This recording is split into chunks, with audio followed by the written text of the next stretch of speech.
श्री वीरेन्द्रनाथ प्रतिष्ठम श्री लक्ष्मी नरसिंह संगीत करने का पात्र श्री अगोबिलेन्द्र सर्वोबिलित्तम लक्ष्मी नरसिंह महादेव नमः अड़ियन आचार्य स्वामी தலைப்பு பரத்வாதி பஞ்சகம்.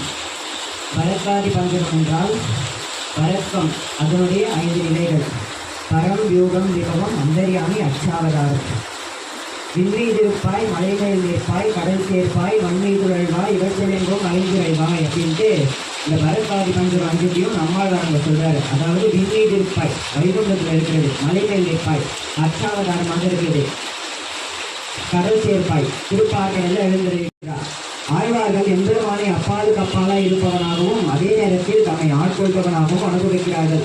முதலில் நம்மாழ்வார் உயர்வர உயர்நலம் உடையவன் எவனவன், மயர்வர மதியிலம் அருளினன் எவனவன் அப்படின்ற ஆண்டாள் சொல்லணும். அதாவது எல்லா உயர்ந்த ஞானங்களுக்கும் தலைவன் அவனே, ஜீவனுக்கு ஞானத்தையும் பக்தியையும் அளிப்பவன் எம்பெருமானே அப்படின்ட்டு சொல்றாங்க. அடுத்ததாக நம்மாழ்வார், அதாவது கட்டுரை அடியவருக்கு எளியவன், பிறர்களுக்கு அறியவித்தவன், பக்தர்களுக்கு மிக எளியவன், பக்தி இல்லாதவர்களுக்கு அறிய முடியாதவன்.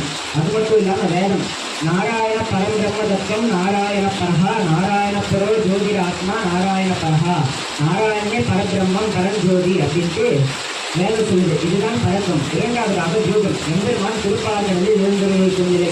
எம்பெருமான் உலகத்தை காப்பதற்காக திருப்பார்கடலில் நம்மாழ்வார் அகலகில்லே நிகழும் என்று அதர் மேல் மங்கை உரைமார்பா, நிகழில் புகழாய் உலகம் மூன்றுடைய என்னை ஆழ்வானே, நிகழில் அமரர் முனை கணங்கள் விரும்பும் திருவேங்கடத்தானே, புகழொன்றில்லா அடியேன் உன் அடிக்கீழ வந்து புகழ்ந்தேனே அப்படின்றார். அதாவது பிராட்டி தேவி எப்பொழுதும் உன் மார்பை விட்டு பிரியாமல் இருக்கிறாள். அத்தகைய திருவேங்கடத்தானே, புகழொன்றும் இல்லாமல் உன் திருவர்களே சரணடைகிறேன் அப்படின்ட்டு அந்த அச்சாவதார மூர்த்தியை பார்த்து பாடுற.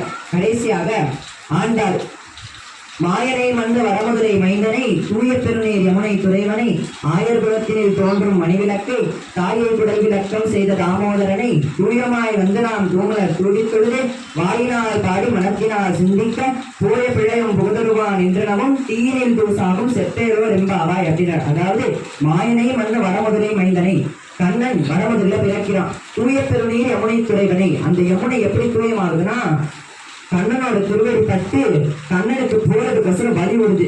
அப்போ அந்த யமுனை வந்து தூயமடைகிறது. தூய பெருநீர் யமுனை துறைவனை, ஆயர் குலத்தினில் தோன்றும் மணிவிளக்கை, அந்த ஆயர் குலத்துக்கே கிடைச்ச ஒரு பொக்கிஷம். தாயை குடல் விளக்கம் செய்த தாமோதரனை, அதாவது யசோதை வந்து கண்ணனை தாமோன்ற கயிறால கட்டி போடும் போது அவர் போய் மரத்துல இருக்கிற 2 பேருக்கு மோட்சம் கொடுக்குறாரு. அப்படிப்பட்ட கண்ணனை அச்சாவதார மூர்த்திய